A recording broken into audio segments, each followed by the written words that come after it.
Hindi na ako makatras. Ang ginawa ko bumelo ako ng konti. Pagkatapos sinabayan ko. Pinagpabaril ko. Biglang boom! Boom! Boom! Ano ang nangyari pagkatapos? Naubos mo ba ang mga kalaban mo? Naubos ko yung iba. Pero may natirang isa, hindi ako nakapatay. Anong kinamatay nung isa? Uminom ng kape ng may kape. Sorry. Nagkamali pala ako ng dampot. Nilawayan mo na sa'yo na. Bakit mo pa binuhay? Salbahe yun ah. Oy, Tonton. Tama na muna yan. Gawin mo muna assignment mo, gabi na.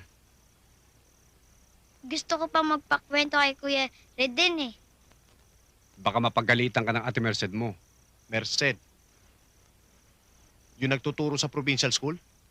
Kung hindi ako nagkakamali, kilala ko siya, Lando. Maaari. Kasamahan si Ate Rowena mo sa school. May dumating na sasakyan